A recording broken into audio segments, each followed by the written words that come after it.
normally so pleasant till you hear the truth,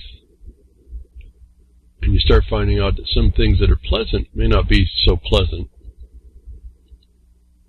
It kind of matters in the context. It kind of matters what goes on and what you're told and what the people that tell you stuff believe. I try to get behind the woodshed, just tell you the principles, let you go work it out. Don't take really too much of an opinion.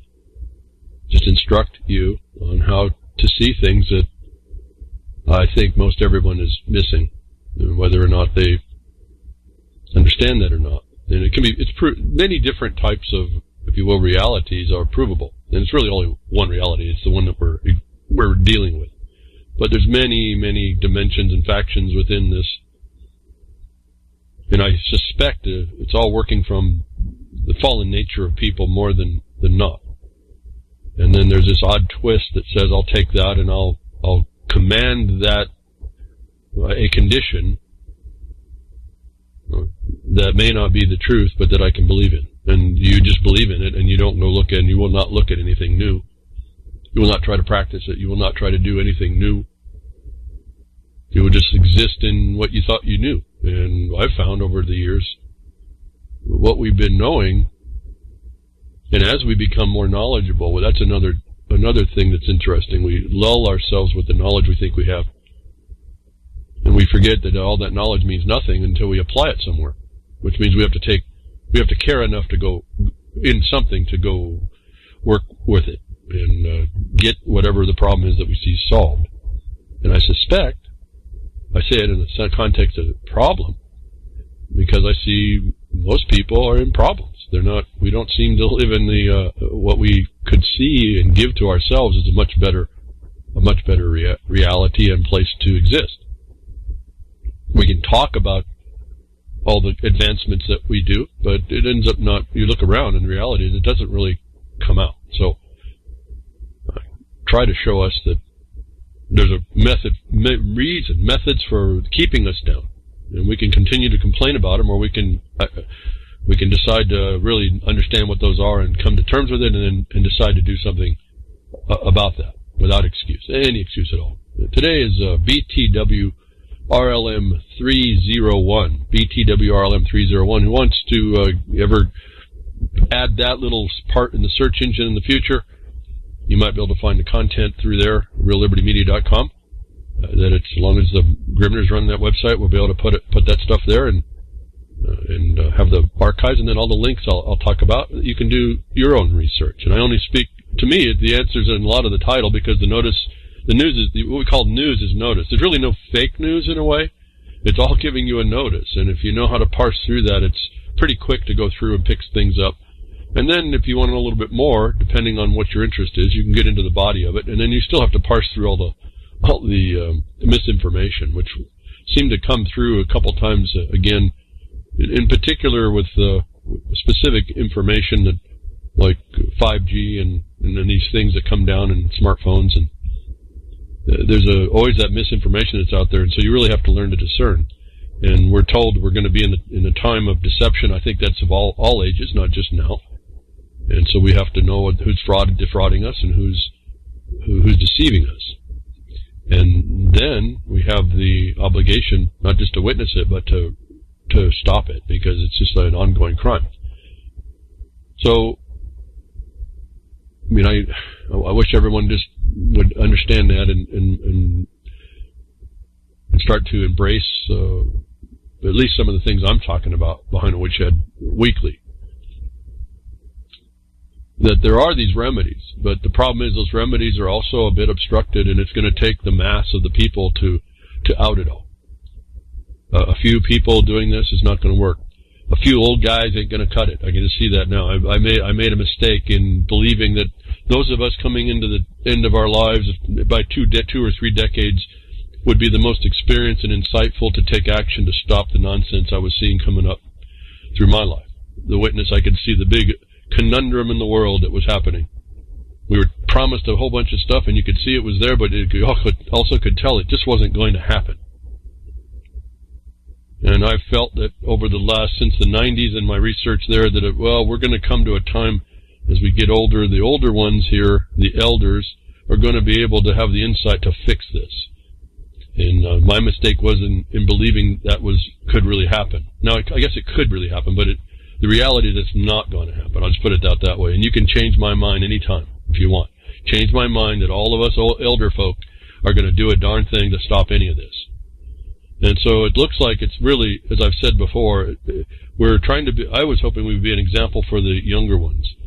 And that could have been any age. I don't know if the millennials will actually work in here. There's the borderline millennials that might, but most of them won't. You see what happens with you can see their mind control working. It's just distraction and destruction, and victimization. And so but I'm understanding as I listen to people that this so-called Generation Z is coming up, and they're in some part are not having it. These are all the teeny boppers. We would call it teeny boppers now. They're not having a lot of this. The problem is they're not old enough to understand the ramifications. And I talked to you a long time ago, and I said, it's possible if my archives ever exist in time in the future. I'm actually speaking to those that are living in a prison, in a cage. They don't know how it got there. They just know they're living in it. And they don't have a clue because they've never been given the information that they're going to need at least a touchstone on how to unravel or untie or get rid of, not really untie. The answer to the Gordian knot is to not untie it and worry about it, is to just get rid of it. Not put yourself as a subject to it.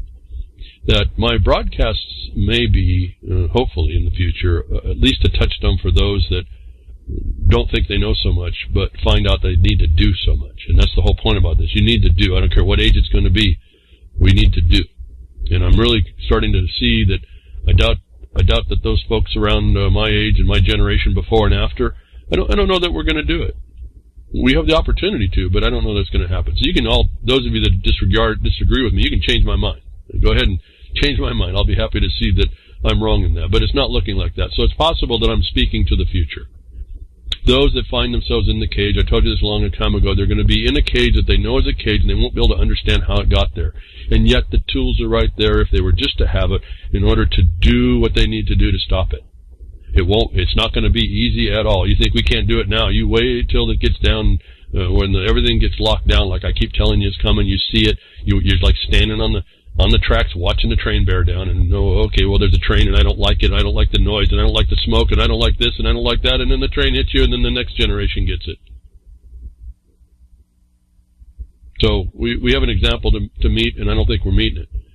Now, there's a few that are trying to meet something, trying to give an example, and I hope that information that becomes worthy extends itself in time and lends a hand, hopefully, because I don't know how else it's going to do. I don't know how else this gets done.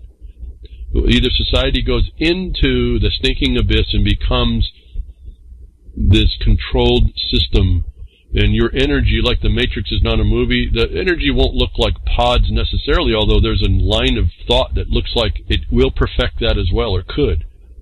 But you all become the epitome of what the pod people were.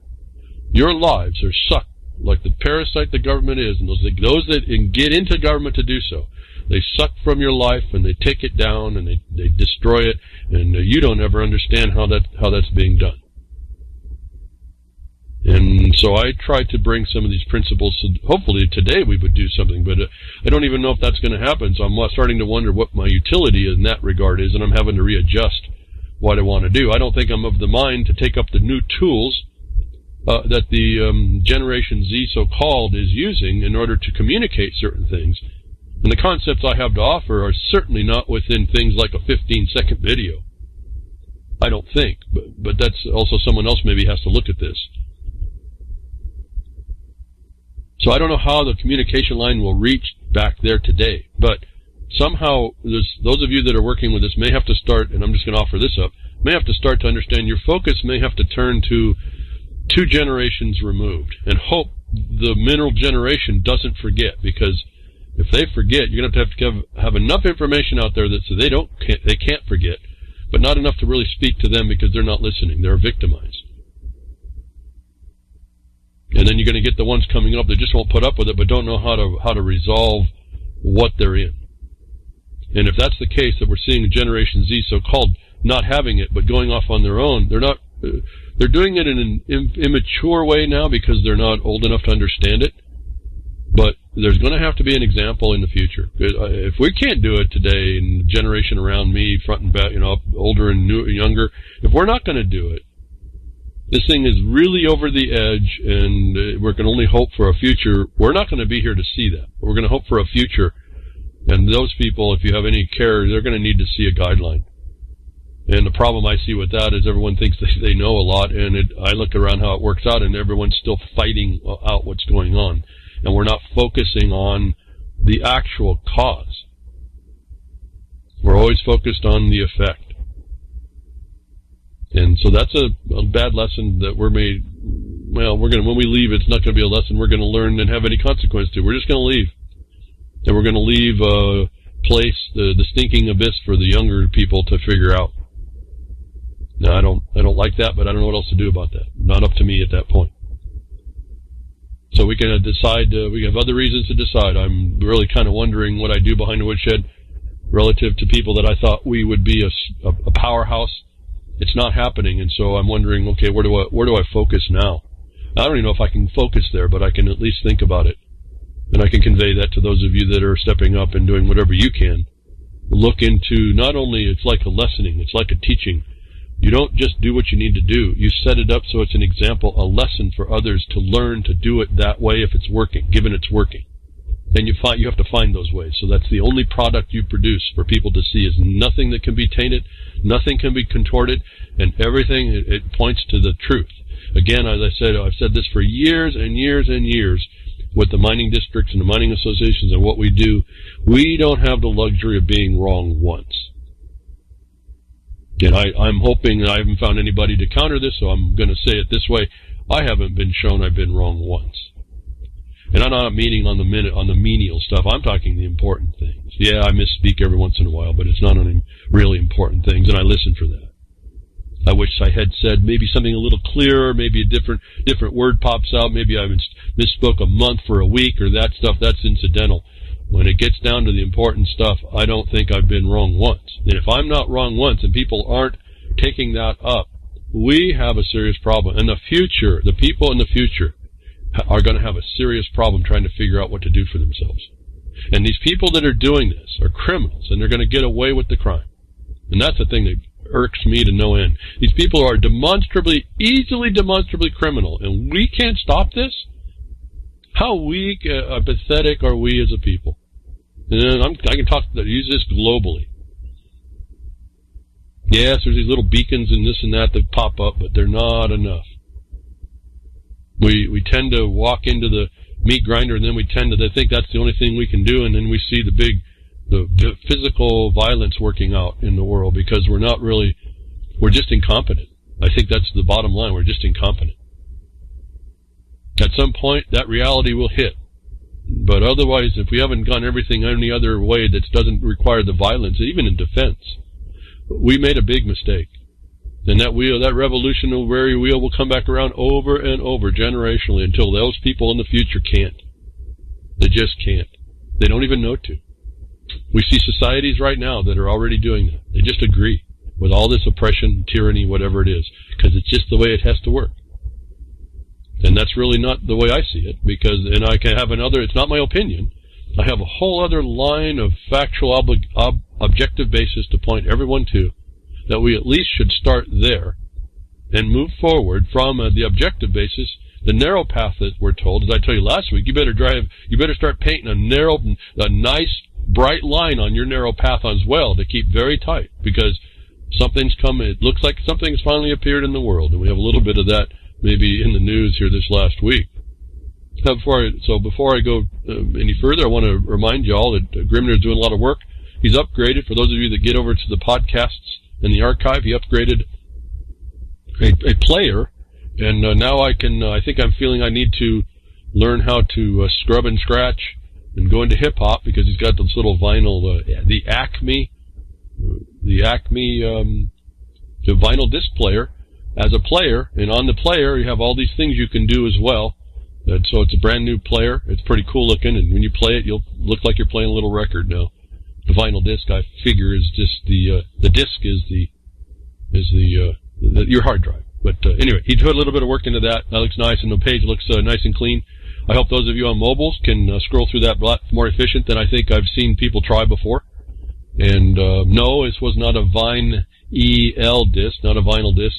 Vine-EL disc. No, sorry, Vine. Vinny.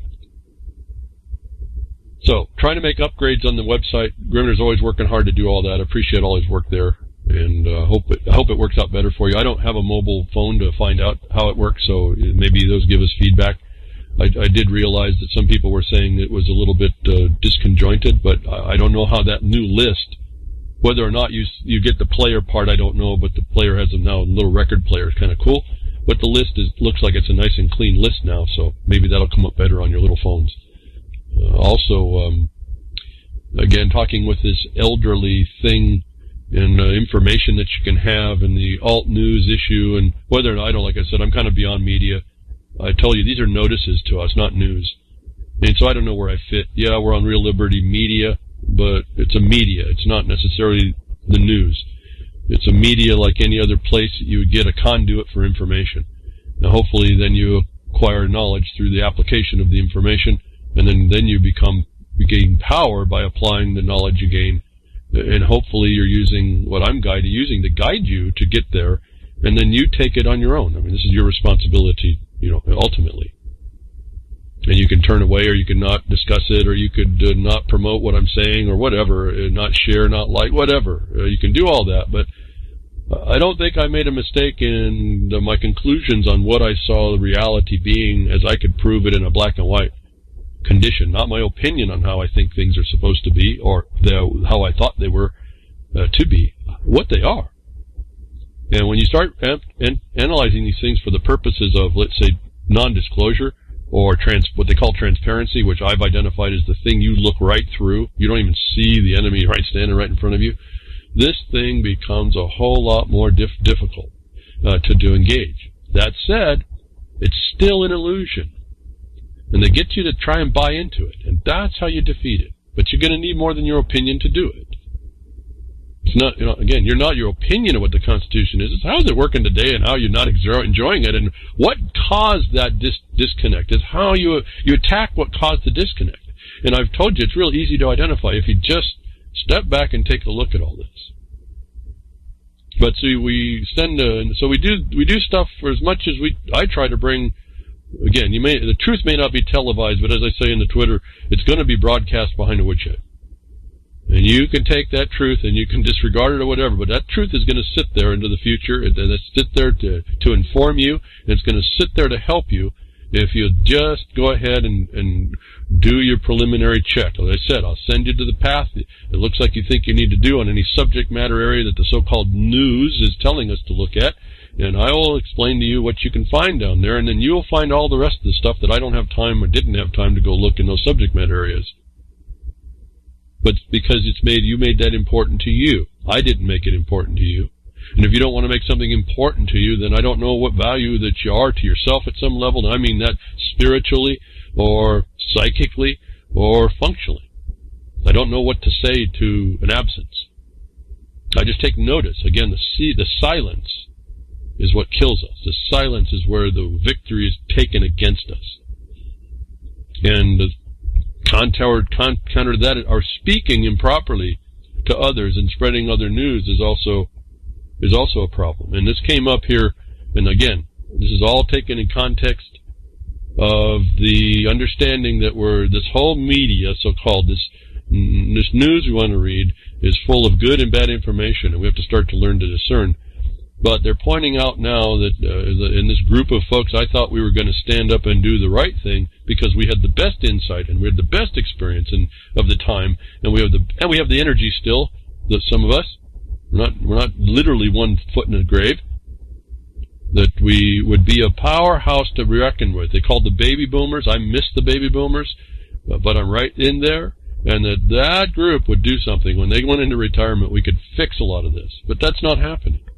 And yet, now they're coming out you see the power that's sitting there that they want to dissuade, and they're vilifying it right now with this little news, this notice to us, but we can take a different inference. Elderly conservatives spread the most fake news during 2016 election. Now, this thing is such a big deal for the liberal side that this electioneering 2016 election, they're continuing. It's 2019, and they're still talking about it. But now they want to blame somebody. They want to get to the facts of it, and they won't. None of these people will. And this is the other problem for us. We have to stay on the facts, again, that narrow path. They call the elderly conservatives spread fake news. Well, elderly includes, if you think elderly is the 65, they say that people over 65 and ultra-conservatives shared about 7 times more fake information masquerading as news on their social media site than younger adults, moderates, and super liberals during the 2016 election season, a new study finds. And so here's what experts say. But the 65 here, I've told you before, the word elderly, when they put it and they use it, that means everybody above age 46. That's when years and years ago they started to bring that word in. They started to identify people in news articles. If an elderly woman was accosted, an elderly man was this, and they were all 46 and 47 years old. And so they were shifting the consciousness way back when to now, but now they split it and they say 65 is elderly. It's not, folks. They're talking about everybody just above, maybe even into millennials, but just above millennials. I'm talking about functional millennials now. If you're 46 and older, they're talking about you. Now, you're going to say, no, that's not the case. The whole point is, well, how do you know if you don't know what's good news and bad news, so to speak, what's a story and what you don't? And I can say, a lot of us don't know some of these stories are fake. They're completely fake. They were fabricated outright. The problem with this story is when you go into this, is this does tell the truth. We do send a lot of fake news around. And this is my main problem with a lot of stuff I see that comes my way. People want to pass information, and I look and say, but there's something wrong with this, and I don't mean this something is a question. I mean I identify what the something is, and it could be numerous things. I see this in the Twitter as well. Not looking at age, just looking at what people do. And there's a couple of reasons. In fact, I think this story report, this notice to us, tells us there's a professor that actually looked at this and doesn't believe that it's the reasons why ultra-conservatives or 65s pass fake news is. It's really more just telegraphing your gang membership. And I have a feeling you're sending this notice off. You're just saying this is what I generally believe. You haven't even looked at the facts generally. And I think that's really more of the story in this story. But the fact is when you look at who did the study, and they claim that no liberal, even super liberal, sent fake news, you have to look at what the study was. An academician who didn't tell you what they considered fake news, and these are the same people that will embrace climate change, which is even worse than fake news. It's a fraud. It's literally treason in the United States if officially put in. Why? If you look around, it's only voluntary. But people don't understand that. But they'll buy it and they'll pass it on. And these super liberals made no climate change links. They advance nothing to do with gender equality, with the lie about what equal rights is, with discrimination. But the liberals didn't present anything. The conservatives didn't expose what equal rights is. The alt media, the memifiers, didn't expose the tax is worse than theft. It's actually wrongful extortion. Nobody says this stuff. Everybody's passing fake news to my mind. And I say everybody in a general. And so I got a guy behind the Woodshed tried to send out some information on Twitter to counter some of this stuff, but knowing full well I'm almost self-censoring because I can't get into it with all these people that want to send this information, that believe it's real, or want to make a point about it. Like, in other words, I believe in this gang's agreements. I believe I'm conservative, and this is what we do. MAGA, USA, save the whales, in which I was one of those guys until I found out it was a political thing, and this is way back. No, they didn't want my boat and my crew to go save a whale. They wanted my money. And then I found out that type of funding stream was integrated inside the states and through the federal government. And you don't even know that's what you're doing. And if you do, you're not calling it out, because that would end a lot of this stuff pretty quickly. We did. I said that we did in 2013. And we sued the purveyors of that, the protectors of that, which was the Republican Democratic Party and the Bar Association. And they've defaulted. I don't know what else to tell you, folks.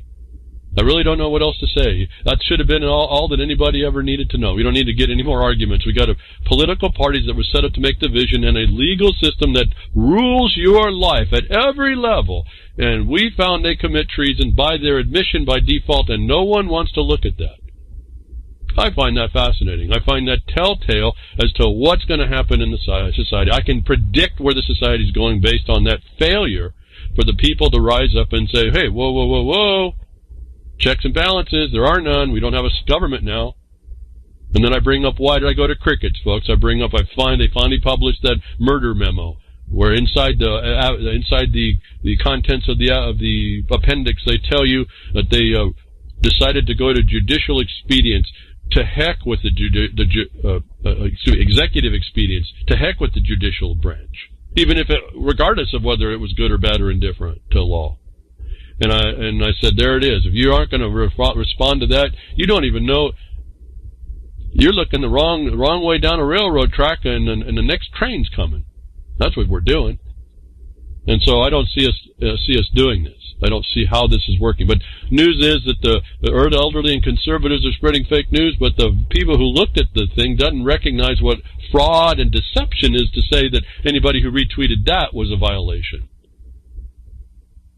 And so they're already targeting you elders, all of you, everyone above 46 and up. It's all being targeted right now. And then we get this little report, and I asked Grimner a little bit about this thing, and he read it a little bit. I think we may have to keep an eye on this. I don't know quite what to do about it, but it's interesting to keep ahead of where the enemy is moving in order to infiltrate and interfere with your message. And I think this is for those of us that are trying to be a good example of what the real message is and what the action is around that. We have to be cognizant of these things. But they're targeting, and this is an interesting... The story before that was the elderly conservatives are passing fake news. Then the next story is that how a neocon-backed fact-checker, in quotes, fact-checker, plans to wage war on independent media. So you have special interests that are coming after certain aspects. And why would they be coming after independent media? Well, because that's what the title has been adopted by at least some people that are trying to give the right example. But it's actually been adopted by people who thought they were the truthiers, who are actually putting out. They're just as much passing around wrong information. I guess my problem is it's the nuance, it's the subtlety. Yeah, tax is theft, but it's not that, it's more. And then not knowing what it's more, and then disregarding how you would avoid that and point out how someone would be a criminal in that. Not talking to that is what the problem is. Focusing on a meme thought like tax is theft. It's worse, folks. Why are you just saying tax is theft? Why aren't you explaining how to start to avoid it? Why not get you want to go common cause liberal side, become a movement? Why don't you get people into how to fight that? Why don't you understand it close enough to start making the right discussions on how to work that out? Or do we forever want to just say tax is theft and be taxpayers? And I mean that is the joined word. See, there's two words, taxpayers and taxpayers. Did you even know that? And so the nuance, everyone says, oh, that's just legalism, I don't want to know much more, I know about it, I don't want to deal with it. That's how they're taking y'all down on every aspect of your life. And it's so simple to identify it and then call it out. I don't know why that's not the better answer. I really don't know why. But there's a neocon-backed fact checker. They're going to team up with Microsoft. So when you think like Microsoft is liberal and this and that, I told you it's the corporate data, big data that's going to be worse than all of this. And so there's going to be a view here. They focus on the conservative, and then the conservative already has a movement inside that they're actually going to be working to bring what they call NewsGuard into plugins. There's already a plugin that exists, and they're going to bring it into, Microsoft is in discussion to bring it into their browsers and also into the Win 10. So you're going to have a filter inside your system that filters out what they consider, what these so-called fact checkers and so-called neocon agenda say is what you need what you need blocked and what will be allowed to you. And so they're going to have this plugin apparently is tied into some database. Again, you're trace and tracked and all this other stuff goes on behind the scene of all that. This neocon-backed fact checker, I can't believe it's the only one flying. I think there's maybe a couple of them, but it's going to become integrated in your system. I think last night I put something in the chat. People took it, they grabbed it and took it the wrong direction. It's the fact that these tools that we're given are going to be limiting our ability to see in the scope of things accurately, and we're going to have to start broadening our awareness of these things and to go find alternatives to the alternatives. We have to keep fluid on this condition. They're making it so you can't disable. You can disable. They call it disable, but not uninstall. And then so the big old discussion about how the people are going to do that, but it doesn't matter. It's already integrated systemically. You can disable but not uninstall. And then we can then get rid of it. Well, you can't uninstall it. Some phones will let you install it, and then the company reinstalls it right after you uninstall it. So you go sit there and play with your phone while you're trying to uninstall Facebook. Big data integrating. Neocons coming together with Microsoft? Are you kidding me? The guy, Bill Gates, the guy that wants to kill you off because you breathe too much carbon, you're part of the equation for the carbon debt load, that's a fraud? These are the same people that did the study that elder conservatives are passing fake news and they're not telling you about the tyranny and crime against you? This is our problem. We're not having enough people that readily, simply, and summarily identify these things and move to the point of how do we respond and how people need to respond. In this case, you're going to just stop. It won't happen, but you just stop buying their product and you tell them so. I don't think that ends it. But the point is that you have to become, I told you before, what I've done, austerity. You just put yourself in the future already, because if you don't, you're going to be part of that system, and they're going to have enough information when it comes on to you in order to make you a criminal. If we've heard enough of those stories, you can say, oh, what do I do? I'm not a criminal. I don't do crime. Well, they're going to make you doing crime.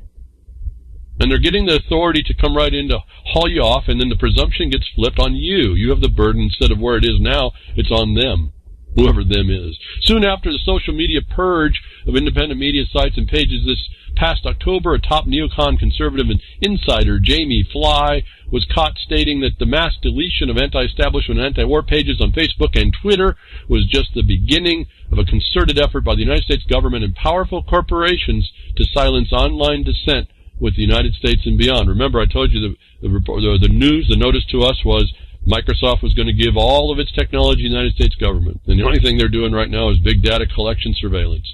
They're certainly not offering a product that's free of all that and free of unattachment.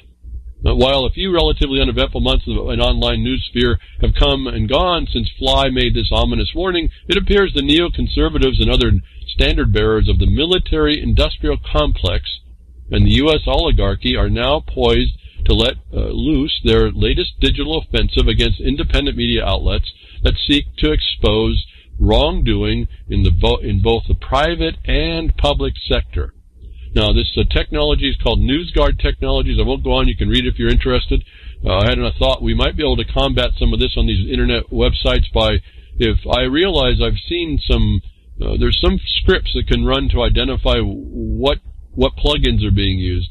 If people start using this NewsGuard, or it comes into the OS as a filter, I have a suspicion that there might be a script that can be put on a website to actually counter the message of NewsGuard saying that you don't have the right to this information, by saying that to the messenger or the viewer, the user, that when the website sees that NewsGuard's being run on their computer, they come back and tell the user that their system has been hacked, and go through a dialogue about what that might be in order to use their tool to inform the users that that's what's going on.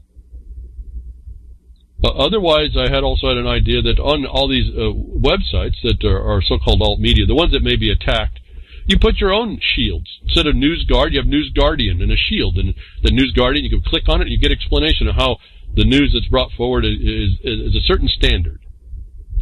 And you could put a shield that says, instead of NewsGuard, you have MediaGuard. You adopt the same strategy, but start putting it now on the websites, was an idea that I was having. I haven't thought the idea through too far, but there is certain things that are coming down to control us, and we can counter some of that. Like I was telling you before, that the federal government come out and said that you got to expose the corruption and terrorism. I told you that's what I put that on my page. I put that phrase right out of the law. That's what I do. I do what the law has said you're supposed to do.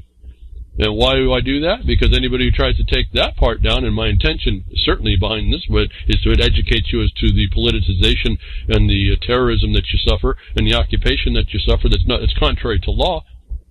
I can say that anybody who wants to pull this content down is a subversive, is a terrorist, is who the law was made to do. Why do I do that? It gives me an angle and I have a word in my mouth, folks. Is it going to be effective? I don't know, but I have the word, and most people probably don't. You could too. I guess is all I'm saying. Give yourself a place to stand that's not touchable, whether or not the criminal wants to come and try and trespass you. That's a different issue. So getting over the NewsGuard technologies, understand this is in the works. They're going to put it in an OS, folks. So another thing you could say on a website that someone clicks on or shows you, this is maybe News Guardian Shield, we're protected, a new Media Guard Shield, we make that up, we make that an independent standard, and you explain that if they want to get rid of the hacking that's been done to their system, they need to get to like a Linux OS and browsers that are not hackable.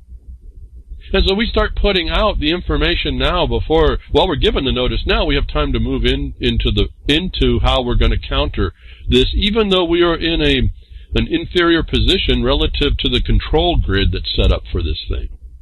I guess my thought here is explaining how we're not silent, we're fluid, we're dynamic, and we're responsive in ways that I would hope that is a kind of an intelligent way to approach this. You just create your own standards, and then anybody who comes in, you just vilify the standard that they're using, which is clearly agenda-driven, and so it's self-sealing for you and anybody who adopts something like that.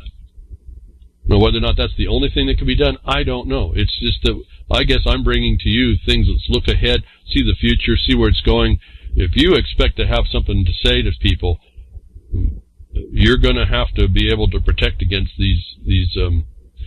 They're almost a crime without a remedy. And until they jump far enough that they start defaming you, and then you're capable to do a defamation suit or something like that, or maybe tie a bunch of people into some kind of a RICO or action. I don't know what else there is to do, but we have to think ahead into the future. I say that because I do this strategy thinking and tactic development in most everything that we have to do. If you think this is a joke or we don't have to do it or we don't keep our mind on it, I'm thinking about it all the time. Welcome to my world. And why do I do that? It's not because it's some boogeyman. It's because things on the ground, when you get out to go do something, have become insane to the point that you can't go out on the ground without the threat of someone maybe driving up on you and jumping out and shooting you within 30 seconds. That's where we've let this republic go. We never kept it, folks. And there's techniques on how they took it from us. And there's techniques on how they use our own nature to exploit us. Until everyone starts to figure that out, Generation Z, if you understand what I'm saying, if you hear me now, if you understand that you don't like what you're seeing, I don't know what to say. God help you, because I don't know anybody that's flesh and blood that's going to be able to pull this off if you keep hiding your head. When you finally come to terms, get out of your growing up, which is great right now, when you finally come to terms with the reality and you've understood how to do this and you've understood it's a big scam against you, you're going to need a lot of help that's not going to be available by your fellow man. I can just tell you that. And I know there's going to be a bunch of numbers coming because it's interesting. The so-called Generation Z apparently is, I don't know this, I don't have a clue about it. It's taking the internet by storm in social media circles. There's some numbers out there for you folks. So I'm encouraged a bit, but it's not going to be apparently for us to help. Well, I can do what I can do, and I hope I'm doing that for most everybody. So the lack of our response is the silence. I tell you on the website, on the Bloodcaster, is the defeat, is our defeat. And I keep telling you that as a message. Why I played crickets, it's the idiomatic meaning of crickets. Yeah, we got crickets. I like crickets. I usually tell temperature by crickets. I'm into all that stuff. But there's a meaning behind some of this that we bring up, idioms about how we get our own cultures respond to express certain concepts. And the cricket has been something that was the epitome of non-response, the silence. And the silence is killing us. And so we had a little bit of fun. I think I mentioned it last week, although I don't remember. Talk about it was a finding down in Cuba And regarding the crickets, and I think it was Rob Works in the chat, I noticed, he said some people don't like the sound of crickets, and I have to agree, there's some crickets that are just annoying. In fact, the cicada is one of them style, that type of bug. It's the same, I think it's in the same family or something. But boy, those are real irritating. And that's that buzz you hear in the summertime. It's in the trees and it's surrounding. It's just a din that you can't get away from. Well, little did many people know that maybe this little cricket can make so much noise to be annoying. And so it's kind of like an antithesis of what I've been saying, that you actually can cause damage being crickets. But the thing is all the crickets have to be making the same tone and have to do it in a certain way. And a little bit of evidence has come out that if you're a certain type of cricket, you can at least cause people to believe they're crazy. Now, I don't think that's an answer, but it is a notice to us. And we got that story from the Cuban embassy story. A study, mysterious sound recorded by sickened Cuban embassy. This is American embassy people in Cuba. Staff was just crickets, they said. So we've had a little bit of fun over the last week about this story, and I think Grimner put it up as well, and was referring to the fact that, I've been talking about these crickets for years and years now, and not to lose the point of the importance of them, and not to disrespect the cricket itself, but there's a thing about crickets. And here it comes in the news to let you know, not only are the silence is going to be the war against you, but they can create a sound to make you crazy. And look at the world, folks. As we don't respond to what's happening, look at how the world has gone insane. And the crickets, the society of crickets that we have. But since 2017, the baffling case of United States diplomatic staff in Cuba and elsewhere who developed symptoms resembling brain trauma after allegedly hearing strange noises, sometimes called Havana syndrome, have spawned plenty of theories of varying plausibility. A covert sonic device, malfunctioning spy gear, weaponized microwave radiation, poisoning, and even psychogenic illness. In the latest twist, the New York Times reported, these are the experts say as well, these are the news getters, the liberal side, that don't produce any facts, that are wrong. That's all good news, not fake. The New York Times reported on Friday a pair of researchers is pretty sure, I understand the pretty sure that one of the recordings of the strange noises captured nothing more nefarious than a particularly loud breed of cricket. And so though all the news is saying this is all this other sonic device, malfunction, weaponized microwave causing brain trauma, the report come back that when someone finally looked at it, didn't talk out of their sensationalism, but actually went to go investigate. When you finally took a scientist to look down, like anybody could have, you found out that the signature of the sound looks really close to a cricket. So that was where we got off on this fun thing that I do here behind the woodshed. But that wasn't good enough. I wanted to look at it a little bit better. And I appreciate Gary L. produced. He went down through the article before I had gotten there, and he sent me off and sent, here's the sound of the cricket that is supposedly a microwave device that's causing brain trauma. And he got the sound file for it. And I found that this was really cool. I thank him for doing that. So let's listen to that sound. And this is totally different than the crickets. There's all kinds of cricket sounds. In fact, it took me a while to find one I could use for the broadcast. But here's the one that's attacking the U.S. Embassy, the deafening sound of silence at the U.S. Embassy. Now here's a little bit of a sound of what these it's a scientific file from a university for what's something called an Indie short-tailed cricket.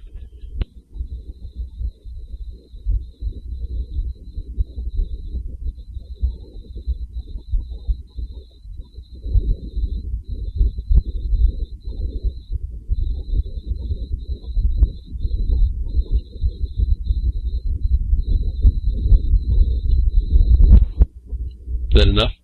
You done? You got brain trauma now, folks? So that's the sound, and if you listen to the archives of the news things, it's very, very close to the sound that they have in the file. So here's the cricket sound that became news. It's not the Russians done it, not Putin done it, not the Cubans were doing. No, this could be an insect that does this, and this is kind of like the dichotomy between what nature can do versus what the sensationalism of man's stories and the gullibility of people is.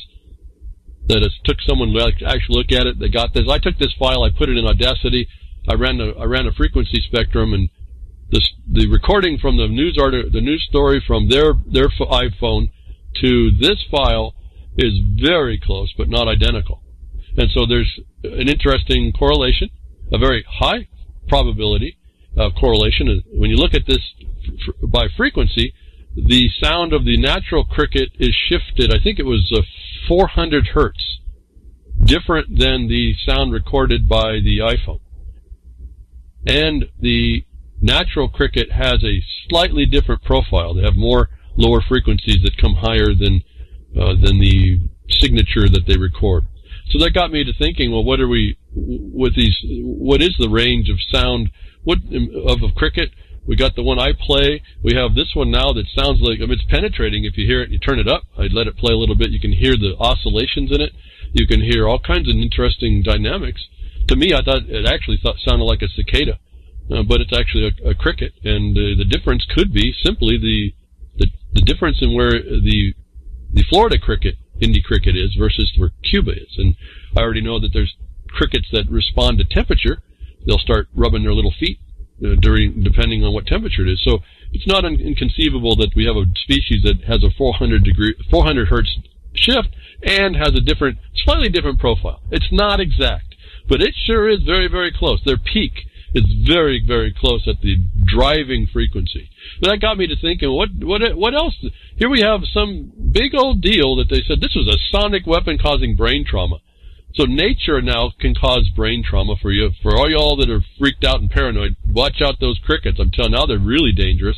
They can cause brain trauma. The United States government certified. But what else? Science has looked at some of this, and artists have looked at this as, what else how else do we perceive these things, and what deceptions could be brought, and what don't we see with crickets, and how to develop all this, and scientifically what's going on. When we start really looking at it, I got a little bit intrigued, and I remembered something I was going to prepare for you before, that crickets, we can be lulled by crickets. It could be a heavenly sound. And here's what somebody did years ago that created what they said was a reduction in frequency. If we reduce the frequency of what we just heard, and you hear the sonic changes in it, the resonances that are adding and subtracting, what does this sound like when you reduce the sound? Well, here's what he came up with. It's pretty neat. It's called God's Cricket Chorus.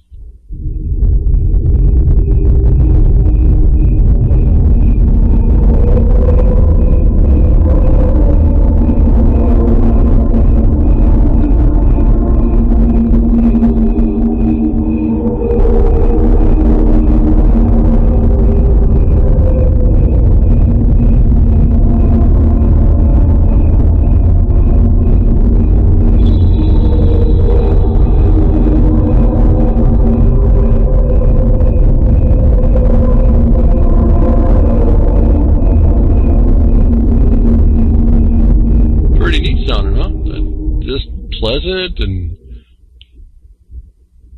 how hard, I mean, how bad a sound could that be? You could get into the sound. It's like there was the original of that. It's over an hour long. It ends up being that he just doesn't take and reduce the frequency. He actually adds a little bit of layering, but it was crickets, and it was slowed down. It just happened to be that he had to adjust the sound so that he had a couple playing the same sound, a couple crickets playing at a slightly different time to fill in the sound. So crickets, if we had the capacity, if we had the sense in us, we could actually hear a whole bunch of crickets. If we could actually adjust our hearing, we could actually hear God's chorus, God's cricket chorus, which certainly would lull us into believing the crickets were a good thing, right? But I wasn't settled on that. I wanted to learn a little bit more, and I went and no expense here was retained or was lost in getting the next answer. I want to know, well, if you keep going down, if that's what the sound of a cricket is, Is it God's chord? What does it go when we where does the original sound, where does it start? What does a cricket sound like? And I commissioned the Acme engineers and audio and file people at the Acme manufacturing plant to figure out what this sound was. What does it all start from? Where do cricket sounds actually originate? And they came up with this scientific file for me after they reduced the Acme. That's where we get the Acme, behind the Woodshed Acme bucket of sand that everyone puts their head in, and the Acme behind the Woodshed umbrella. I was wondering whether or not we could use this sound to help us counter-resonate. But this is where I found they said this is the origination of what a cricket sound really is, and this is what the file they sent me.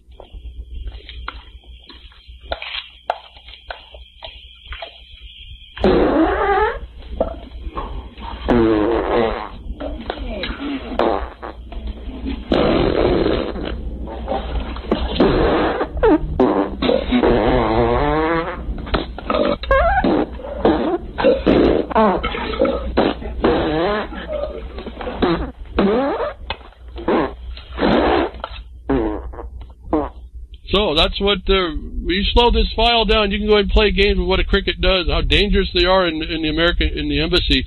But you slow this file down, and it's what you just heard. Crickets are a representation of humanity, just expelling.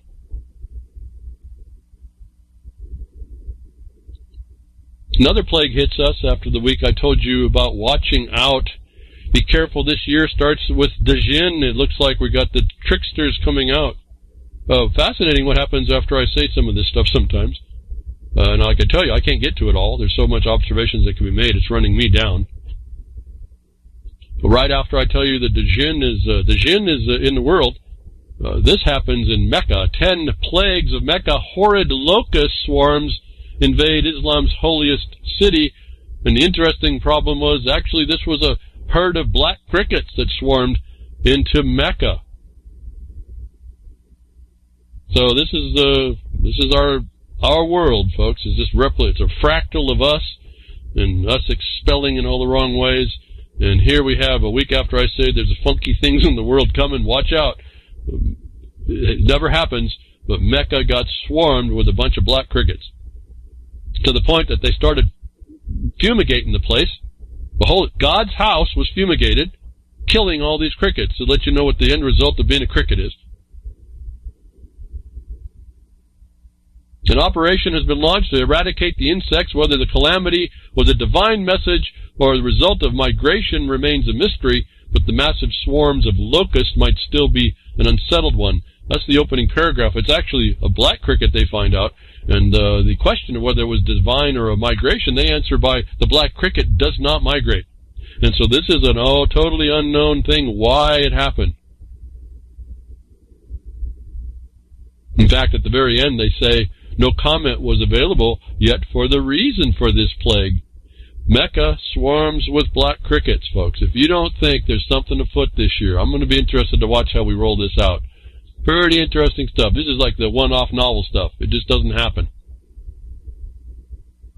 So we can all conjecture as to why, or we can just observe it and go find the important things we need to be doing and just not be that cricket. Just not be the sound that sounds if you speed it up.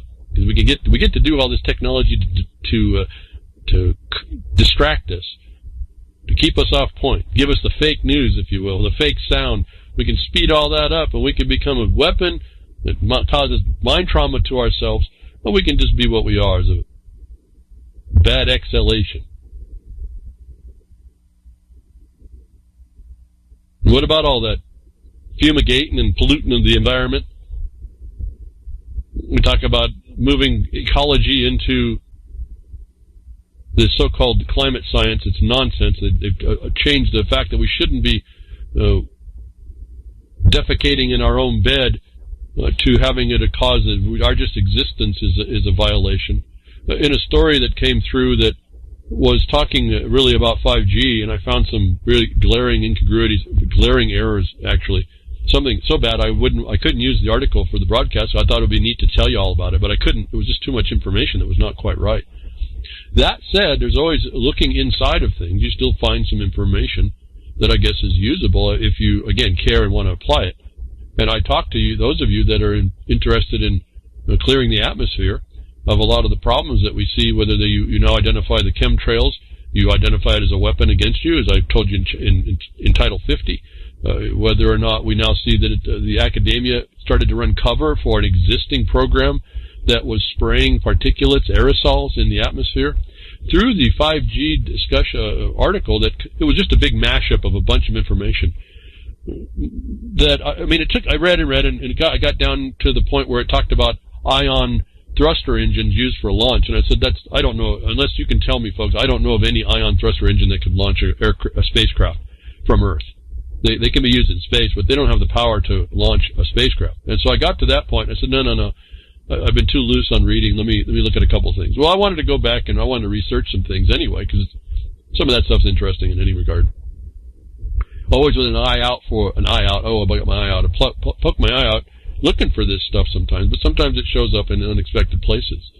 That went to read about this, the changing of the adjustment of this space junk that's up there because of these 5G satellites that are going up, which I thought was just a matter of course. I don't know that was a question. I suspected all these thousands and thousands and thousands of satellites they're putting up is for this web, so I didn't think that was a question to be anything to be questioning. I thought that was the inevitability. But this led me on to looking at that, space flight pollution. How do rocket launches and space junk affect Earth's atmosphere? Which is something I hadn't looked into too much, and I wanted to know, well, how much study has there been? And again, for those of you that are responding and doing comments or whatever, or having a thing to say locally or your local things, this is information here that was pretty interesting. And when I read the first paragraph, I realized it's easy, how easy it is to counter all the scientists who want to have an opinion whatsoever about anything about our atmosphere, essentially. In this phrase here, nobody knows the extent to which rocket launches and re-entering space debris affect Earth's atmosphere, but such ignorance could be remedied soon.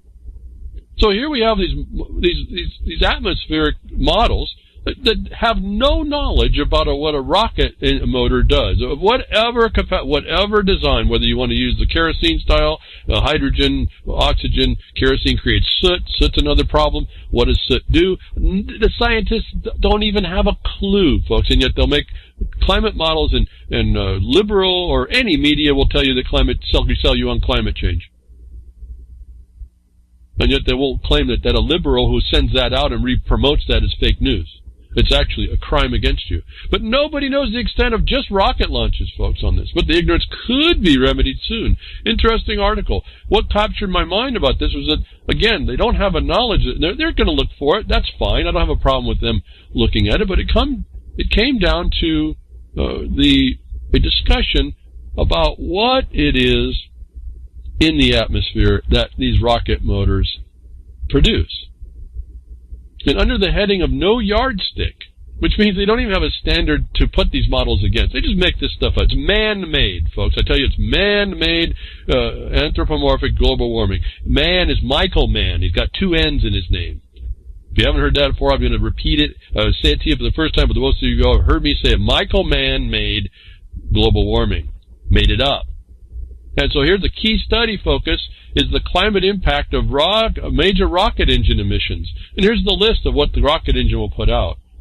Carbon dioxide, water, black carbon, and alumina particles discharged from solid rocket booster motors. Remember me years and years ago talking about aluminum oxide, folks? The aluminum that the engineers were putting together to do certain things. It was the humic acid study I found. I asked, why are you looking at humic acid relative to aluminum oxides? And they found out within 3 days the evidence disappeared. Do you remember that? Some of you have been around for years. A recent finding, Ross said, is that alumina particles previously thought to cool the Earth by scattering solar flux back to space actually warm the planet by absorbing outgoing terrestrial long-wave radiation.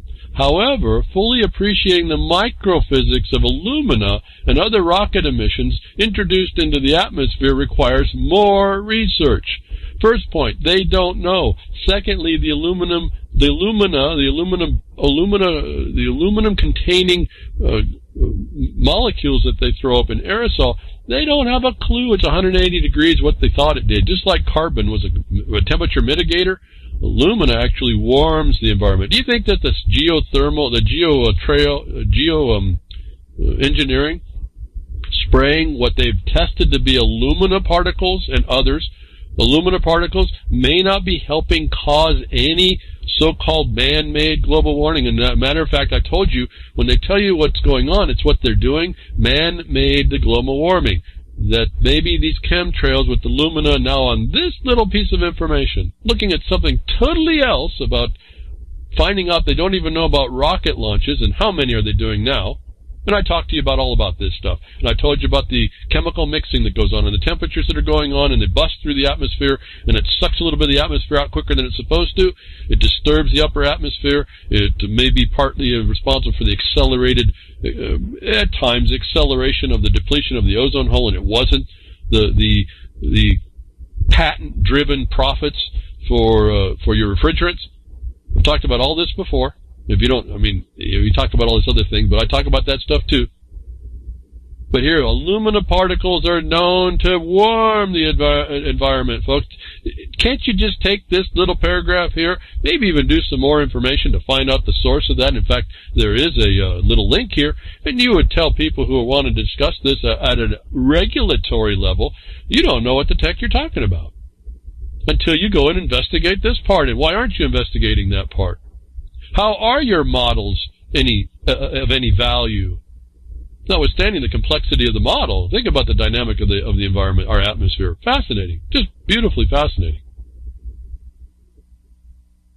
And they don't know anything about rocket launches. They don't know anything about aluminum particles, but they do know that alumina has the effect of warming the atmosphere. On the other hand, carbon, which they're trying to kill, is they want to stop you from producing carbon.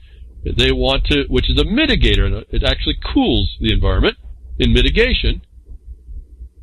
They want to stop that. Do you think man-made, you can look at those two ideas, that man-made is exactly what they're telling us?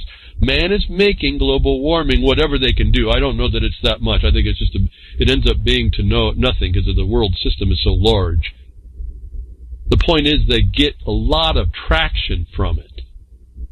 And they get people to buy into it. And they get to have news that says that, oh, the conservative elderly pass fake news, and you look right past the fact that the people writing the academics who write the study don't think that climate change, man-made global warming, man-made global warming is a fraud, treason, or a crime. And so we have the evidence in the notices of the news. We call it the news. It's notice that we could take. Any one of us can grab on a subject matter of our interest, and we can take out, they call it cherry picking. Yeah, I would cherry pick those two paragraphs. And then I'd do some backup research, and I'd put those together in a comment and say, before you move further, you're going to have to stop and look at this. And what am I talking about? For those of you that would take this up, you're hitting right at the heart of the implementation of sustainable development, which is the destruction of your life. Your life. Each one of you listening, it destroys your life.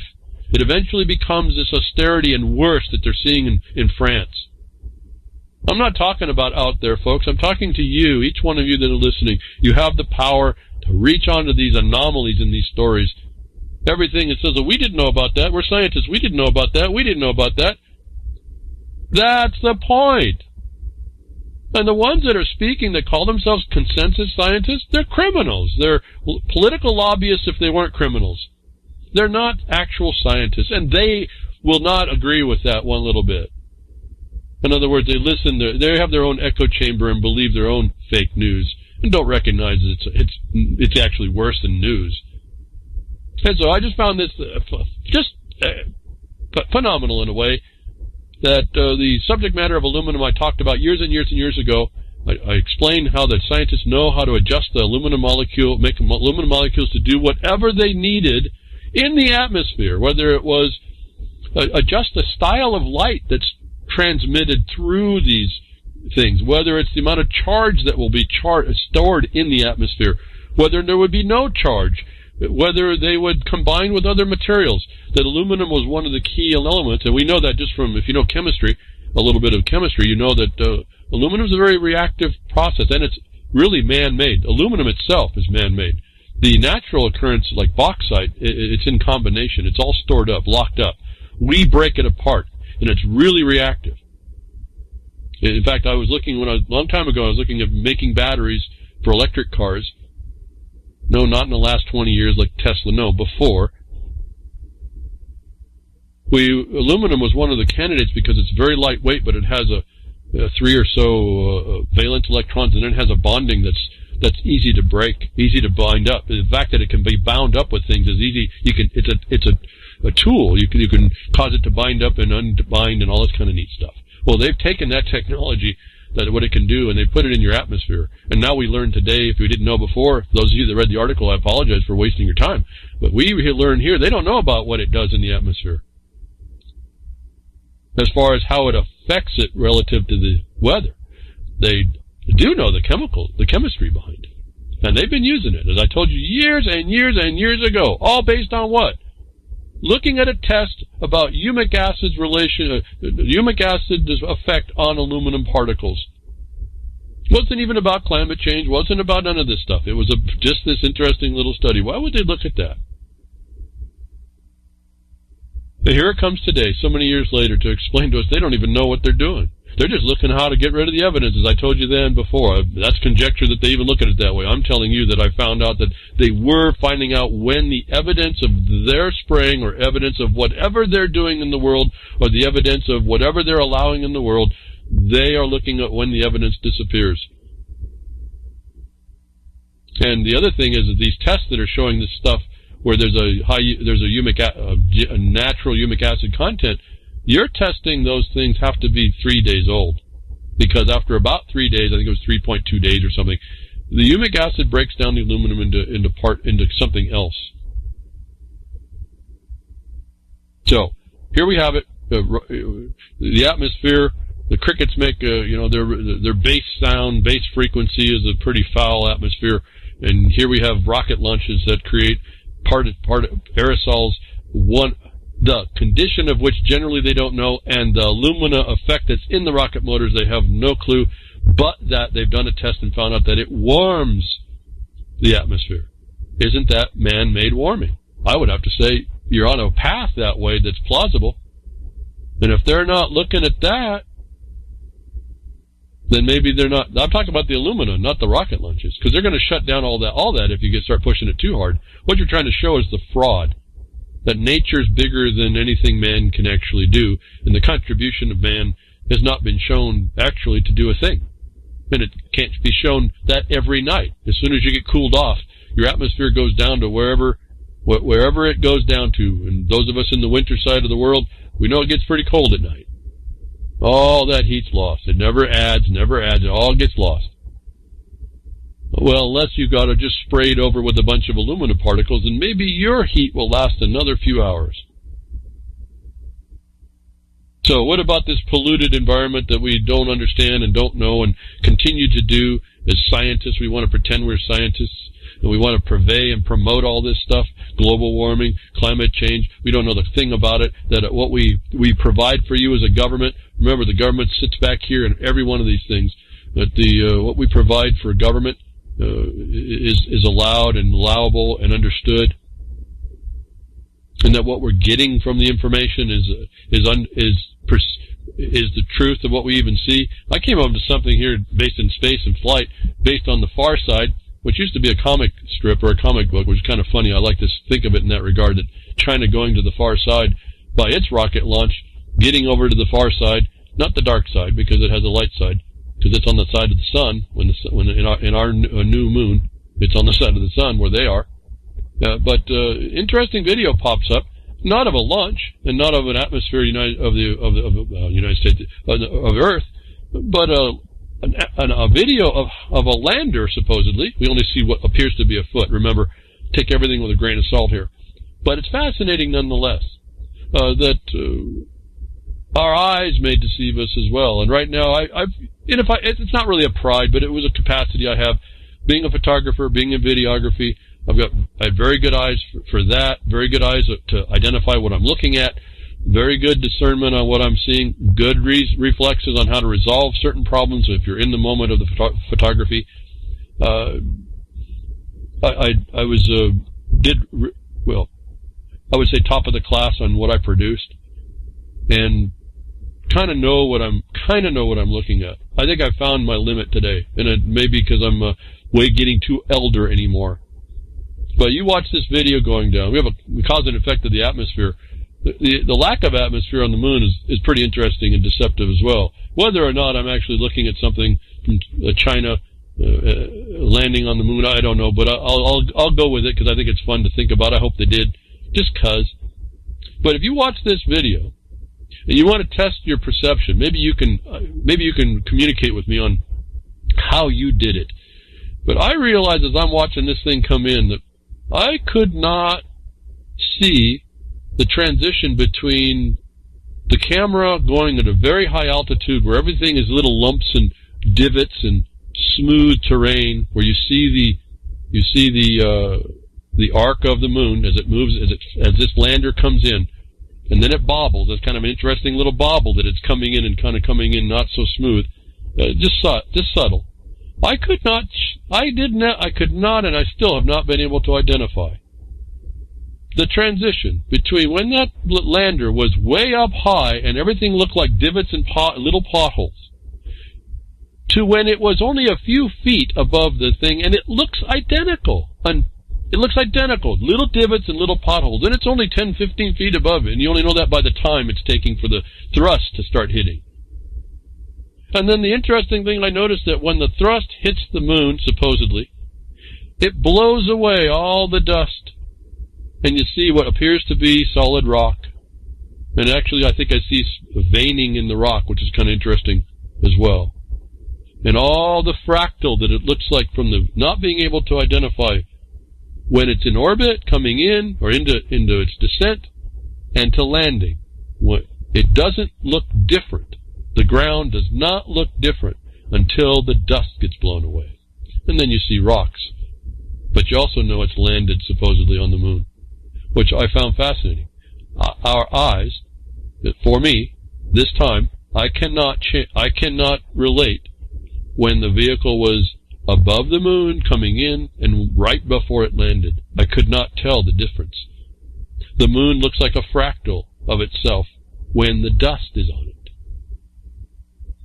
Maybe I'll let you think about all that. Maybe you can work it out help me work it out, because I could not. I looked at that thing over and over, and I could never pick out when the moon looked like you were close from when it was far.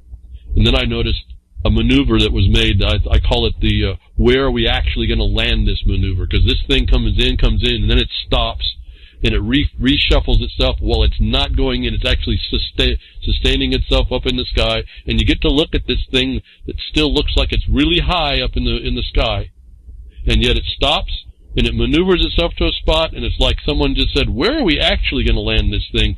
They make that decision, and then it goes in, which is kind of fun to watch. But I'd like to have someone maybe look at this when you get the link. Maybe explain where it is you see where it changes from I'm far away from the moon surface to I'm right above it. Where does the distinction happen in that? When do the little mounds and divots look different?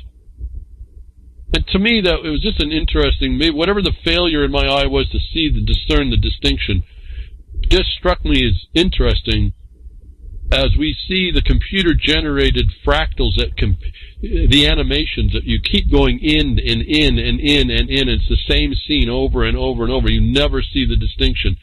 I think this video, given it's a lunar lander and that's the video that we're seeing, I think we have a natural evidence of the fractal of nature. And I'd like maybe hear some conversation. Maybe it's short. You don't have to get over and through it. We don't have to get too deep, but maybe you take a look and tell me, when do you see it go from I'm way high up in the sky to I'm only 20 feet above this planet? So, getting into this, a little bit of deception here, how we get told things, how we're trying to observe things, trying to learn to discern as we see trying to make, we have all the ideas about maybe we didn't go and all this other stuff. And what China did was kind of amazing. They went on the far side, which means you couldn't communicate with that lander. So they had to have 2 satellites. They had quite a complicated maneuvering there. And then there's a theory about why, and H3 was one. Well, I'm wondering how much of that's a diversion too, because I'm going to tell you, I know that there's H3 here on the Earth, even though they don't talk about it. And so there's these little facts that we each have with us that we kind of know. Well, not kind of know. We know there's certain facts that are not quite right, that come under the skin of the truth. And so it kind of throws a little bit of question on everything we see if we're looking. What I was interested with that video was that my eyes were not able to see the distinction between I'm up high down to I'm low, and then it just starts to question all the things that we perceive. Everything we have, everything we take in, even if it was the truth, are we perceiving that it is the truth? But how easy it would be for us to accept the truth. Let's give it to them that 65 and older than 65 will just give out fake news. If that's the case, how easy it is that we will lull ourselves into that and accept certain things that I kind of point out to you here all the time. You can disregard a lot of this, but some of this gets real dangerous. And to the point now, if you disregard some of the things I'm saying and how to deal with it, or to deal with it ahead of time, it may mean your life. It may mean what happens to you. Someone who doesn't look like he was on death's doorstep just got that message, and now he don't know that, I suppose. Maybe he does. But he's not around. He takes information. He accepts what he's told. He's someone in the medical profession, no less. And because, cancer pioneer Martin Gore's sudden death from a routine jab. I don't want to dwell too much on this. He got a vaccination. The guy's pictures, he looks like he's vibrant, healthy, a researcher, an older guy. Not old. I mean, maybe 60, 70. Okay, maybe old. Anyway. He goes in, gets a jab, a vaccination, and he's dead. And so this is just that quick, folks. I want to remind you that the standard for that thing, deciding on whether you need to get a vaccine, is whether or not the risk to you of getting the disease is greater, and the harm that will cause is greater than what the product sheet will tell you can happen to you. And then you also understand, as I've told you, the medical people, like the scientists don't know what Illumina does in the environment, or what the rocket launches do. They don't know. If they do, they're lying and not telling you. But if they don't know, as far as the doctor is concerned, they don't know what this stuff does to you. So you take in this information, and you're going to perceive what you will, like you will if you listen to me. And then it matters on what you do with that information. And this is one of the tales, is that you can disregard some things. You can allow yourself to be lulled into being told what's up, and that could be a lie for you. And I'm asking you, don't let that happen to you. And maybe this guy, Martin Gore, interesting the word Gore and climate change and all this other stuff, but Al Gore, I guess, is maybe a distant brother. They're starting to be exempling their own medicine. See, they agree. They don't tell you all that they don't know, and they don't really tell you what they do know. But one specialty doesn't communicate with the other, and this guy's dead for whatever reason. But the cause, the proximity of the effect of the vaccine seems to indicate that was the cause. And yet we hear what came out also, another, let's say, for those of you thinking about the flu shot, again, I've told you, depending on your risk, depending on what the effect of the actual thing you get, is how you analyze this. So I can't say don't get a jab, don't get the vaccination, but for the most part, most of these things are deadly. And I've told you, part of the issue is if you're going to die from what you have, you might want to get that vaccine. But you better start checking whether or not your genetics is going to be able to handle that. As Dr. Andrew Zimmerman now comes out, as I have a link to a full affidavit on an alleged link between vaccines and autism that the United States government covered up. Again, I won't go so deep in all this. It's an affidavit. You could read it. You can look at what the doctor says. This is an insider, a whistleblower, if you will, who tried to tell the government. The government wouldn't have it. And so there's been now an investigation movie called Full Measure. And the links are here. You can go watch it. And you can get more information. whatever they want to do, you have to find out whether or not you're that class of genetics that's susceptible to the things they're not telling you, that slowly over time finally comes out in a system that's actually tailored to allow it. And what I tell you to do attempts, or does for a large part of it, but if not, attempts at least get you on the path to cut into that obstruction to you and others, essentially. It ends up being for others as well, which I tend to feel is an easy way to continue. Like, in other words, when you feel down, you say, well, I'm working for other people too, not just me. Because if it's just up to me, I'll just tolerate. There's nothing more I can do, so I'll just tolerate it. But when you displace yourself and find out that you can help other people as well what you do, I can find that it helps me to move along in the times that I look around and I see, we're not going to do this. Like I said today, we're not going to do this. You can change my mind. Go ahead. I want you to change my mind, but we're not going to do this. We're going to make all the excuses and not. So I'm speaking to the future, I hope, given my archive lasts long enough somewhere. And I just hope there's enough information and tidbits that I throw out, how to look at these criminals, how to look at what's going on, how they got us to at that time, how they got you into the hole, how they got you in the stinking abyss, how it's foggy and stenchy, and you can't get yourself out of it, and yet there's going to be a way to claw your way out, and it's going to be that you do claw yourself out of it. But in the meantime, you're going to be faced, as we move into the future, all that I was asking you to do your comments in the GMO labeling. Started out to be a label, an action to label food for a GMO, and that thing got hijacked.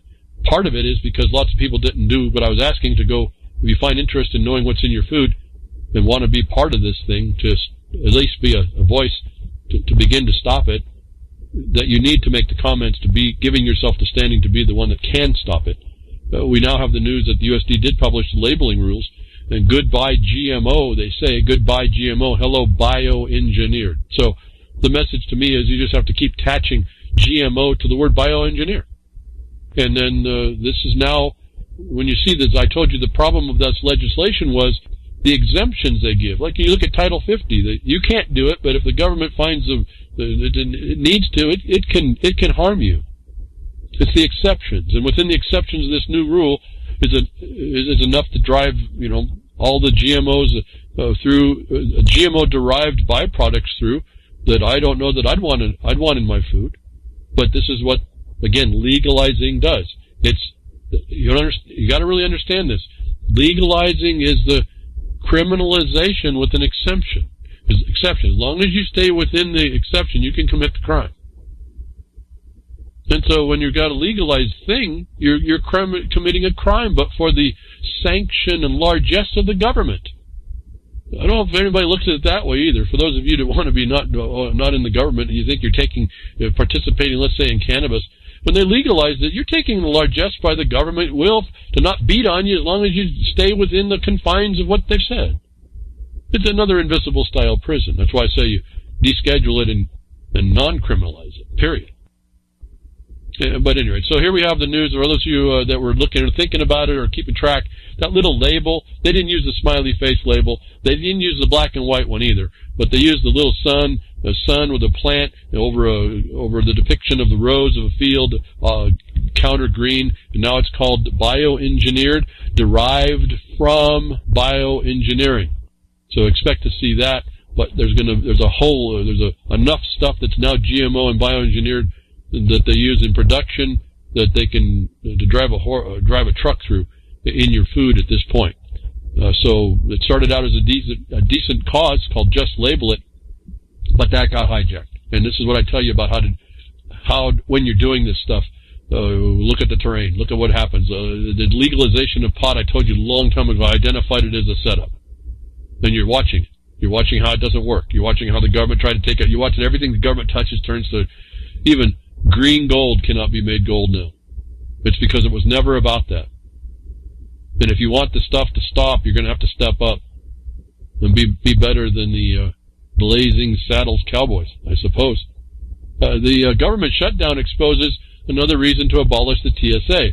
Now, this is an interesting article. I want you to read it. He goes through quite a bit. What I wanted to point out, though, based on what I'm hearing, about this so-called government shutdown, what we're told and how we don't respond to it, and what I said we have to respond to, the TSA violation that it is, and all the reasons, otherwise, Jonathan Corbett, I think, was on this. I don't know. I've not talked with him. I don't know anything. I haven't went back to his website. I just thought about the name.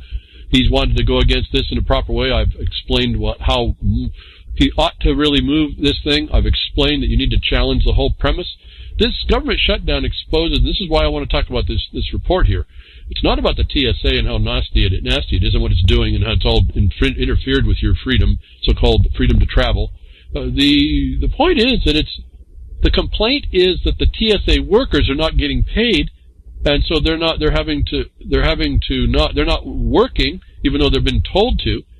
It's like a deferral of payment, but they're not working anyway, and it's causing backups in the lines at the airports or wherever. I don't know if they're doing this at the train stations either at this point, but at the airports for sure. At the partial shutdown and the non-payment exposes another thing, and it turns right on what I told you need to attack. The purpose under which they use the need of the DHS and the TSA was this fraud that they piggybacked upon on 9/11. It's the fraud of the national security need. And together with other articles we've talked about, when you understand that they've done 95% of the time they've been able to sneak things on, you can prove that the TSA is worthless. And it was just a thing in order for the government to gain surveillance control. And you see how that's rolling out. You can do all that. I thought that this was a proof for y'all that are interested, any one of you, anybody please, folks, to identify that the TSA is as they say right now. It's non-essential, to prove it's not an imperative. You can prove by the fact that the government's not funding it to show that it's a lie that it's an imperative for national security. Next. Anybody can take this stuff up, folks, and you can amplify what I'm saying. Border Patrol and TSA allowed to secretly spy on everyone's social media accounts. Now, who wouldn't be interested in doing that? That I'm just telling you the answer beforehand. The government itself now proclaims in its lack of making it an essential condition that it's non-essential. And where the Supreme Court has said that they only get to do what is practicable without violating you too much and reasonable, a non-essential imposition is an unreasonable imposition, isn't it? But if you don't attack it, Border Patrol and TSA are allowed to secretly spy on everyone's social media accounts. The United States Border Patrol, CPB, and the TSA claim they need to secretly spy on everyone's social media accounts so they can understand a person's relationship on their friends, family, and the government. What business is it of theirs?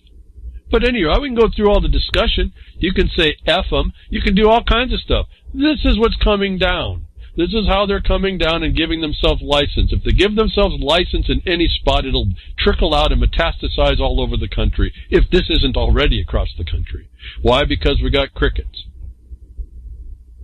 We don't respond in a better fashion. We turn away from suggestions to respond better. We don't respond at all. Or when we respond wrongly, and that's getting us down the road to all of this thing where the surveillance society comes on you. While everybody should have the smarts, should have the intelligence, should have the experience, should have the time as they retire to be able to fight against it. Like, I don't even know why I would read more. Read more of the story. Read this thing. Read what's going on. Read how they're locking the cage up on you. Read how they're bringing it right to your doorstep. You don't think it's happening. This is coming right to your doorstep. It's right now at your computer keyboard and your social media, which is in your house. They mention in this rule about entities, that's the government, folks. I don't know I'm sitting here, what else do you need to hear that everyone I see would rather argue amongst each other than to start to focus on the unique conditions that the government explains to us it isn't right, and not use that against them, at least make an issue of it for others to see, because apparently not many see, actually. They get to gather up all this information from social media accounts. Why? What, so they can make up stuff? What do I tell you, folks? They make up stuff. What do we find about Boston? Boston PD was making up stuff. If you were in the same proximity of your social media account and you got your geolocation or whatever they can find out from you, and you happen to associate or respond to someone who they found was on a gang list, or you walk by them on the street and their geolocation found you, you'd be deemed to be associated with a gang member. This is what the threat is to you. When they put you on all these programs and social credit, remember, don't forget those things. Those are so sitting all driving all this. Cars will soon be monitoring their drivers and selling the data they collect, if they aren't already. In case you were wondering, the evolution of the smart product hasn't skipped the automobile industry. So you might as well say smart is surveillance, folks. It's everywhere. I talk about this all the time. You know about it. Those of you who heard from me about this, you probably already know about it, but you kind of you don't think it's happening. You don't think it's important to you. I don't know why. This goes on to other things. It's the pebble that starts the ripple that turns into a tsunami at some shore. A new report at Reuters notes that at CES in Las Vegas this year, startup companies are going to be looking to demonstrate to automakers how their technology gathered data on drivers, all for enhanced safety purposes. Sure. Okay? Safety and security. When you're taking this up, you buy the product. Well, that's the first thing you don't do. I don't know what you're all going to do in replacement. You can't buy this new stuff. You just got to stop buying. That's part of the problem. But these companies are doing this. It's all on course. It's what 5G is partly also going to be. And they take this information about you, and they can do whatever they want.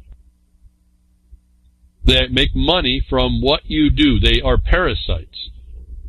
And I don't know where the fact of you buying the product allows them to extend their product into your private life. This is a twist on the same problem. When they sold you this stuff, why did you not have a right to fix this stuff? Why did they retain actual possessions? When the software went to licenses, people didn't understand what that might mean.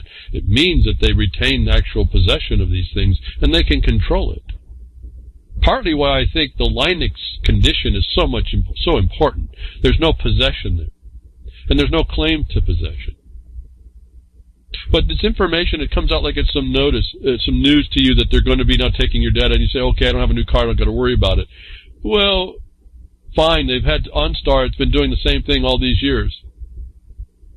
When you finally get a car, your car breaks and it's made to break, and you get a new, or you're going to have to get a new one eventually, it's going to be there. It's going to be tracking you. And then I see the word drive. It's a data on all drivers. None of you step up in mass to argue the fact that they breached the grant of your right to use the highway not to drive. And they mischaracterized you as drivers to be able to put this commerce regulation on you. Generation Z, are you listening? Because the guys and gals I'm talking to now don't seem to hear it. They use the word drive. This is on drivers. This is commerce regulated federally. The smart stuff is federal. It's all implementing sustainable development. It's why 5G's coming in. Keep quiet, folks, and then complain about all the problems later. Java Doctor, good. You got outsmarted. That's right. You all got outsmarted. There was no need for it. Thank you, God, Java. No need for it, and you all did. You all sat there. And then it's worse because I was telling you about it. At least start the argument and start. You don't have to not have these things that you don't have to be, I got to cut myself loose. I've told you it's probably better that you have it right now and then you charge them against the right as a felony. You're in a whole better position when you can do that. They can't use anything against you. None of you seem to want to do it that way. And yet the equity cases I've instituted attacking against that, on that premise, all go unanswered by the government. And so, they actually mentioned self-driving, full self-driving is still years ahead of the United States. That's what I'm telling you about this 5G and this data. They're going to get their data from you before it goes to self-driving, and that's what 5G is all about. It's all in these reports.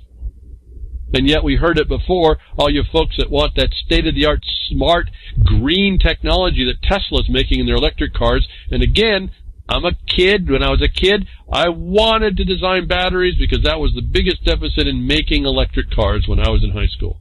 I thought that was the coolest thing. It's not even a new idea, folks. Electric cars existed before, I think before diesel. And the guy Diesel who invented it. Electric cars have been a long time. The problem was the density of the batteries. They've kind of resolved it a bit. They still have a long way to go. But when you got vehicles that fly on batteries, you're getting close. They still got a long way to go. I'm a big time, because I can't do it though. I'm a fan of the technology. Oh, fan, I guess, aircraft. I'm a fan of technology, but what they're doing with it is a deception. I don't not like electric cars or the power or what it can do. What I don't like is what I see they're doing with it, and you're all buying into that part. Tesla and other electric car makers send data to Chinese government without the owner's knowledge. So the prior story that Americans got wasn't even news relative to China. The companies have already integrated with the government because the governments are in control. They're the one with the power to hurt you. And the corporation is care less about you. It's about what? Profit, right? And that's also why the stakeholder has such a throat hold on these corporations. Because the stakeholder, by definition, is just someone that can do you harm and let you know it. And that they're willing to do harm if you don't comply with their extortion or coercion. I read all the documents on all this. It's not even news. So it's not even news that the car companies are already communicating at least with one government. And I understand that OnStar and other services have been together. That has never been a question. So we can continue to tell ourselves stories. We can watch the rollout of everything they want to do in 5G and complain and not look at the source of the problem and get at the subsource, which is really the problem with 5G as I can see it right now with the federal agency, which needs to be attacked. And what is that? The subsource is the source of their science, which is faulty. You have to attack those two associations that are not looking at this bigger thing. And to help you on that, if you are interested, an interesting statement came out. It was called The Appeal. We, the undersigned of scientists and doctors, recommend a moratorium on the rollout of the 5th generation 5G for telecommunications until potential hazards for human health and environment have been fully investigated by scientists independent from industry. 5G will substantially increase exposure to radio frequency electromagnetic fields on top of the 2G, 3G, 4G, Wi-Fi, etc.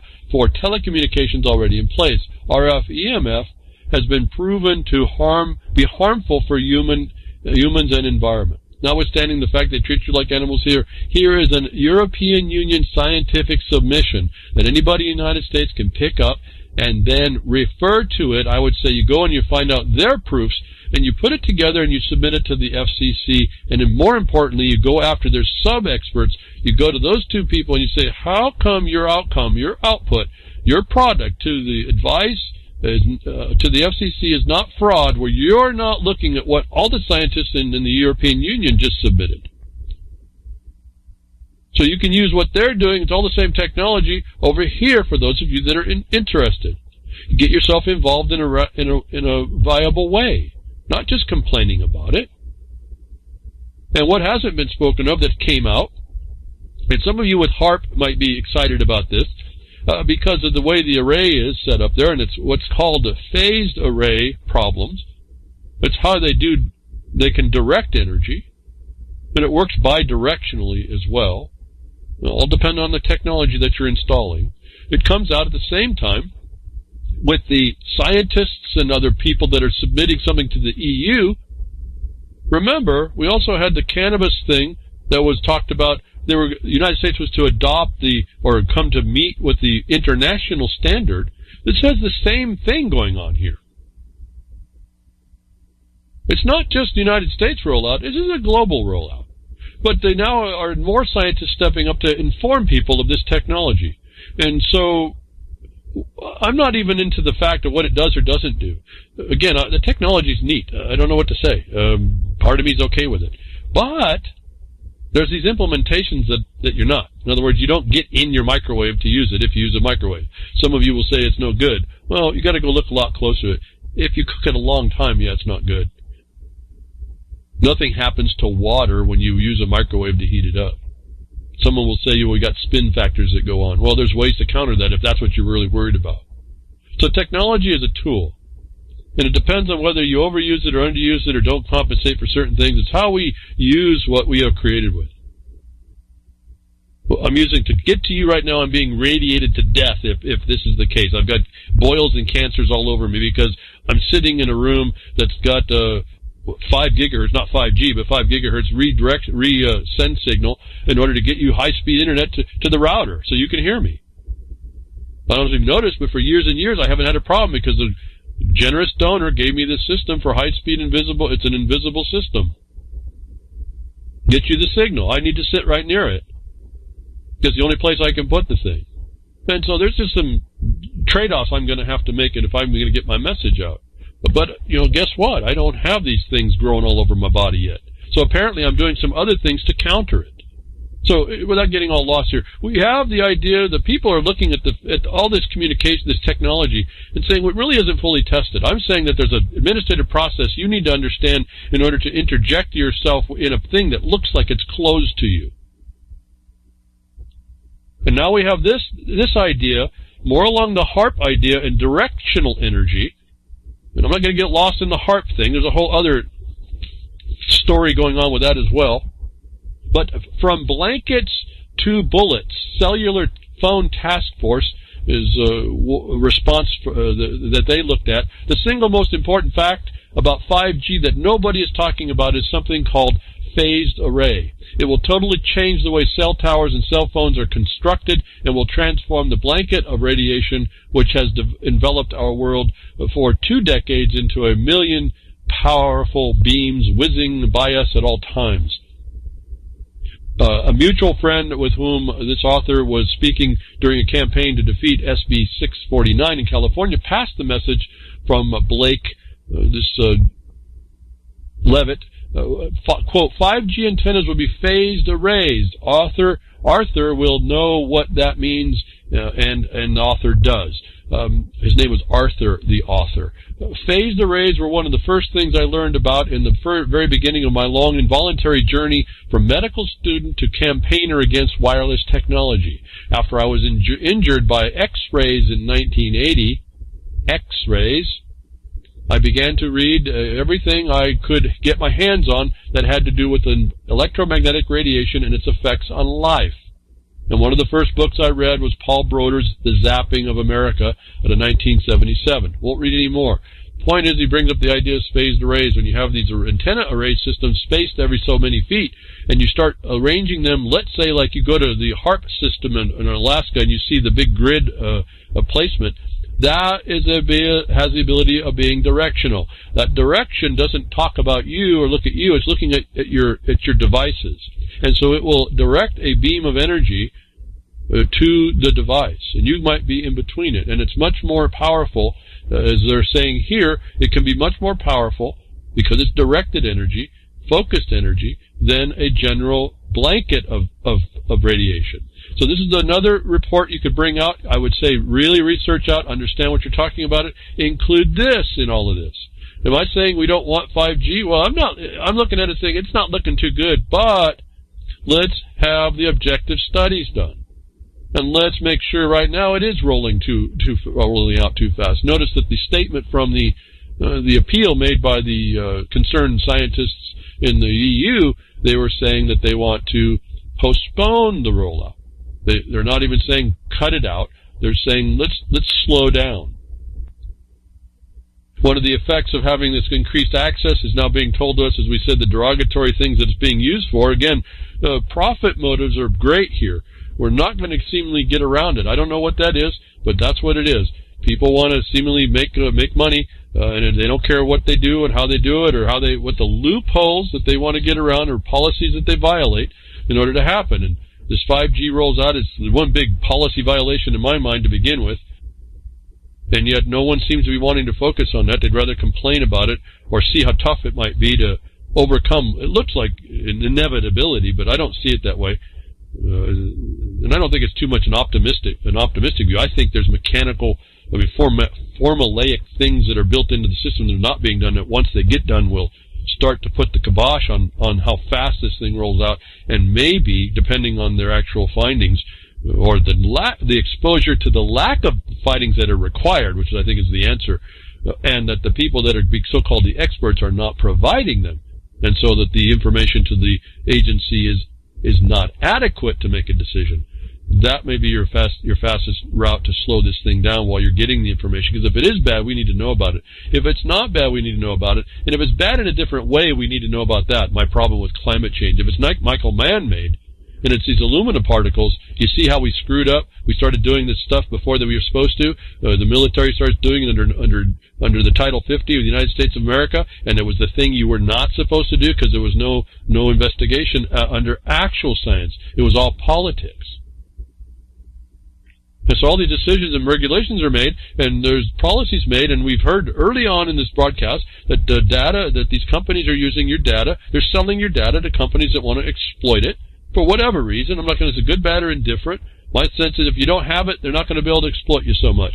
I don't have a phone, folks. I never, ever get a call from a casino. I never, ever get a call from a cruise ship line. I never get a call for a loan.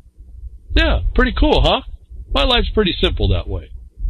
But those that you have a phone, those that have this stuff, those that are tied into a system. Here's a story. I gave a bounty hunter $300, and then he located our phone.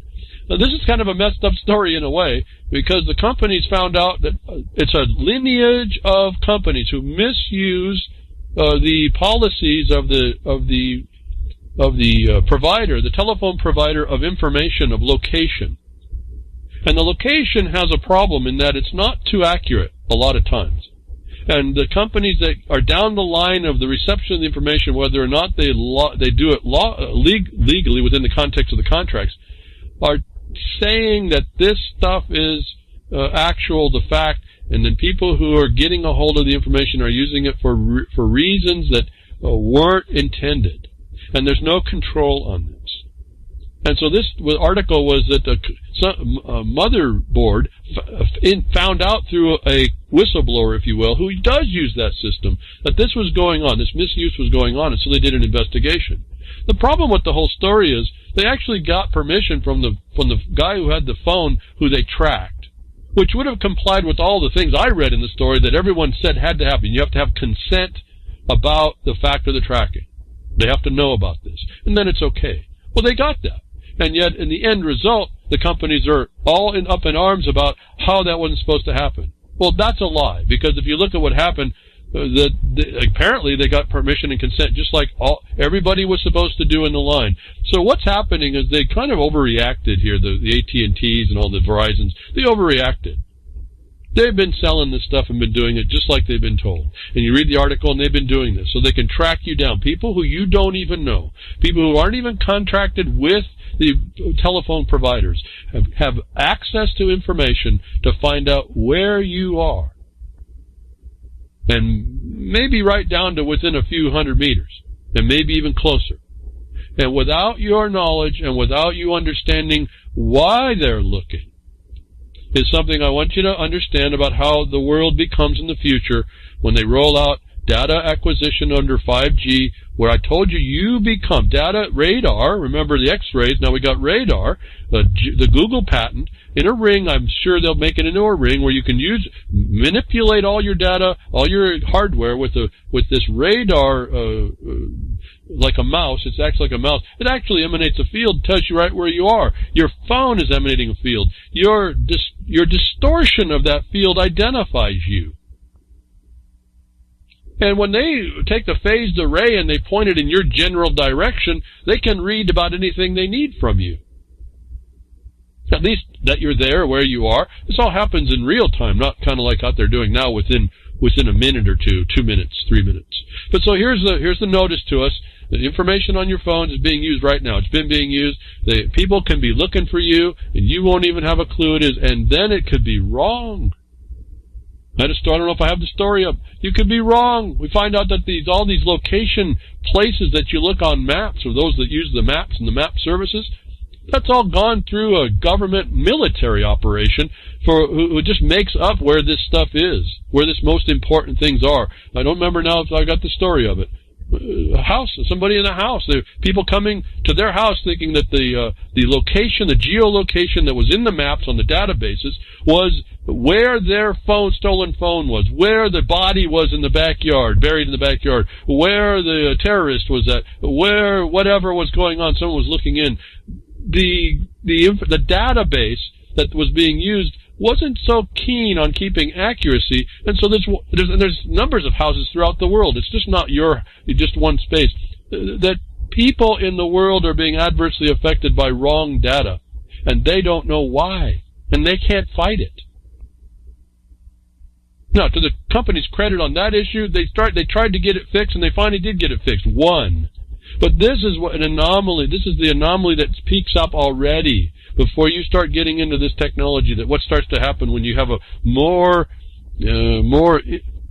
complex network of these signals, which we moved up to satellites and all this other stuff as well. It's layered surveillance. So they got frequencies all over. They have frequencies coming off of everything. They're looking at your distortion fields. And then I run across this little story. It's actually a week ago or 2 weeks ago. I can't get to the stuff all in time. But it seems to be good enough now. But AI can now decode words directly from brain waves. You don't think that they tune inductively or by any synthesis that they now are developing with all this technology that you're handing them, that you buy, you put on your body, that they now can have an artificial intelligence, a pattern recognition system working at the speed of a computer, whatever the computer speed is, or the matrix of a bunch of computers, can now decode words directly from your brain waves.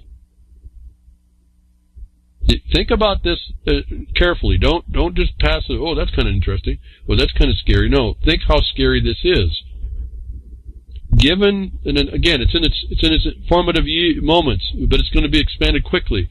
I suggest to you that they can decode words from your brain waves because you are emanating these signals, body electric. If they can decode your words from your brain waves. Now, first we have to rely on the AI being accurate, which we don't know if it is or not, but someone else is going to rely on it, presumptively against you, what they think, and then that they can do that. That means that they're taking away your right to be silent with third-party technology that you agreed to. If they can do, AI can now decode your brainwaves for words, they can take away your right to remain silent. Those of you in Generation Z, 30, 40 years from now, think about how we messed up and how we put that on you. And it doesn't stop there.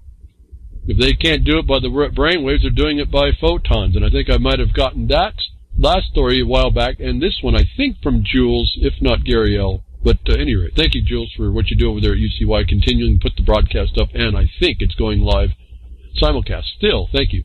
But Scope Advance gives first look through all cortical layers of the awake brain.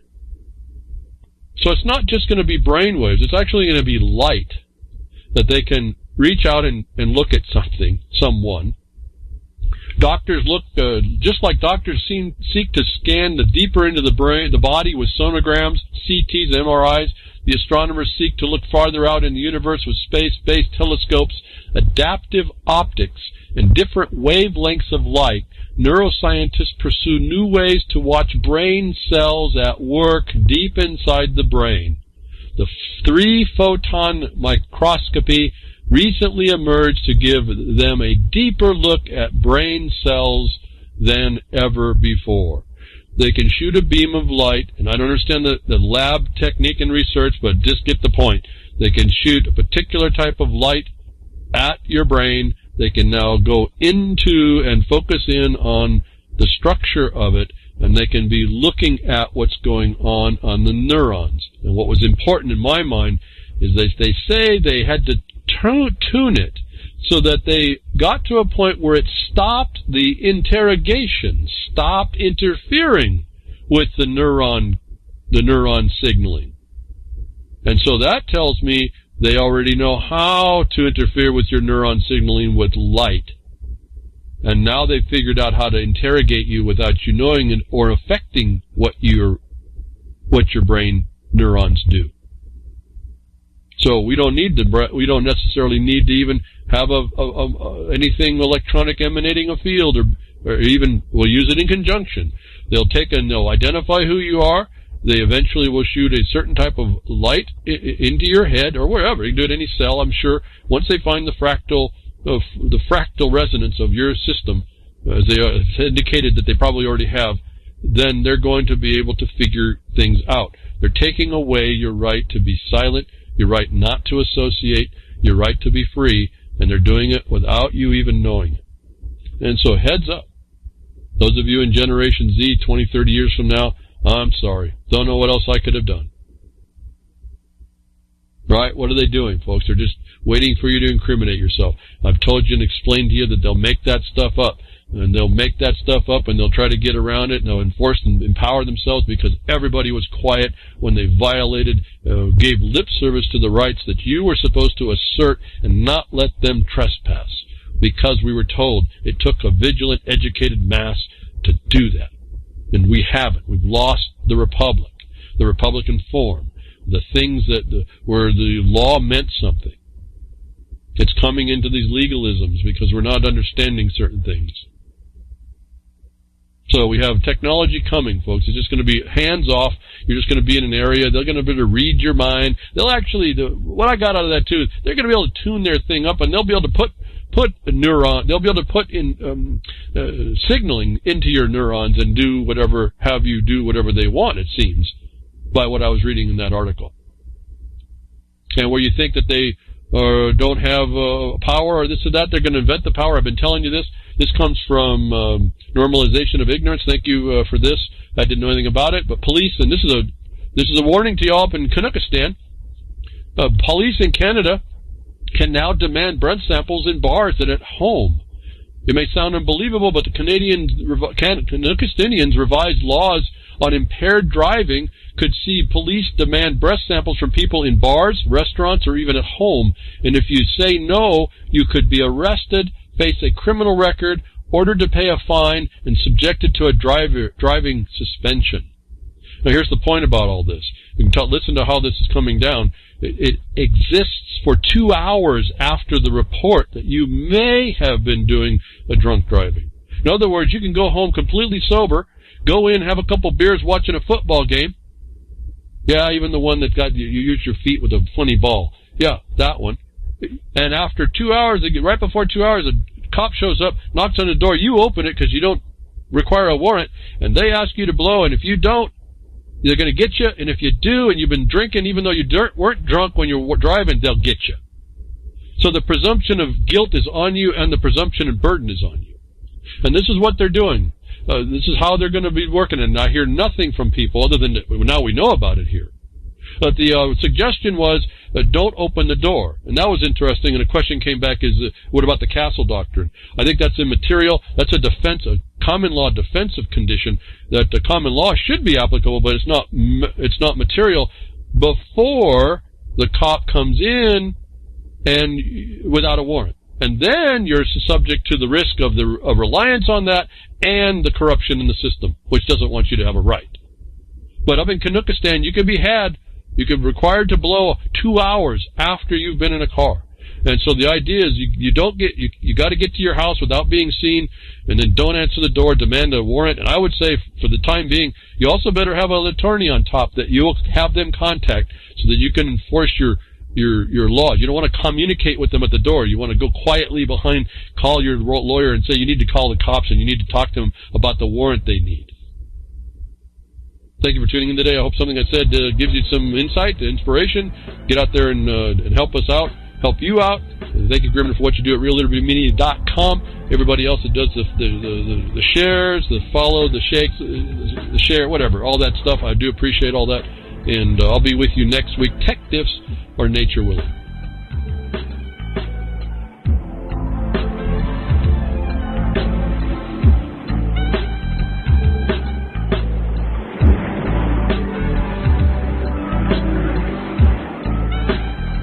Well, that's another lesson. I hope with today's information you can take it to those that misbehave.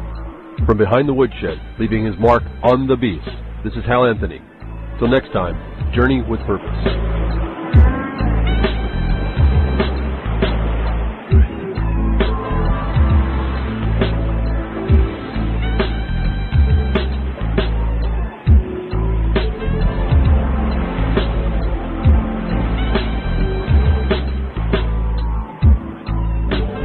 Well, that's what opening up a can of whoop-ass feels like. Son, you just opened a whole case of whoop-ass.